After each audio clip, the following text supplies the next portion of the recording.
সকালে ঢাকায় এসেছেন ভারতের পররাষ্ট্র সচিব বিক্রম মিশ্রি।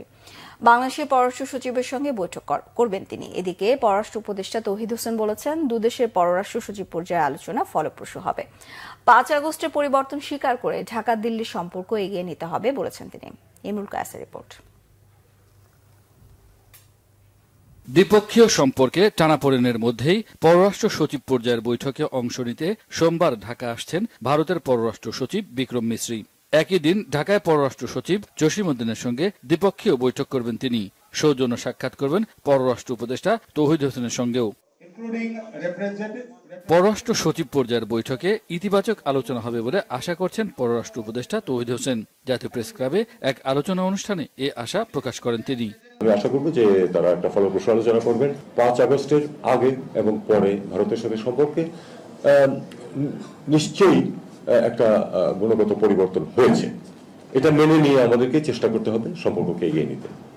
এটা আমি সেই সূত্রেই কিন্তু আমি প্রপোজ করেছিলাম প্রথমে যে আমাদের যে মেকানিজম আছে ফরেন অ্যাফেয়ার্স কনসালটেশন আমরা এটা শুরু করি, এবং এটা আমরা শুরু করছি। এ অঞ্চলে শান্তি প্রতিষ্ঠা ও উন্নয়নের জন্য আঞ্চলিক সংস্থা সার্ককে কার্যকরের কথা বলেন পররাষ্ট্র উপদেষ্টা সহ বক্তারা। এখানে একটা অত্যন্ত বড় এবং শক্তিশালী দেশ ভারত আছে, সাথে যদি আমাদেরকে নিতে পারতো সবাইকে, তাহলে কিন্তু ভারতেরও সুবিধা হতো, আমাদের অন্যদেরও সুবিধা হতো। কিন্তু সেটা দুঃখজনকভাবে হচ্ছে না। ২-৩ মাস যাবত যে ব্যবসায় মন্দা যাচ্ছে দ্বিপাক্ষিক, সেটা কি শুধু বাংলাদেশকে এফেক্ট করছে?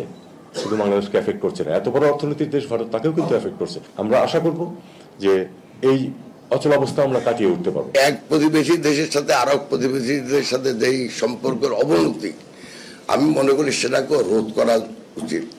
সেটা একে অপরকে গালি দিলে তো আর কমানো যাবে না। আমাদের একটা প্রতিবেশীর সাথে নেপালের সম্পর্কের একটা অবনতি ঘটতেছে, পাকিস্তানের সম্পর্ক এখনো ঠিক হয় নাই। আমাদের সাথে অবনতি হোক, এটা আমরা চাই না। আমরা চাই আমাদের অঞ্চলে শান্তি। সার্ক সম্মেলন হলে সদস্য দেশগুলোর মধ্যে বন্ধুত্বের বাতাবরণ তৈরি হবে বলে উল্লেখ করেন পররাষ্ট্র উপদেষ্টা। ইমরুল কায়েস, বাংলা ভিশন, ঢাকা।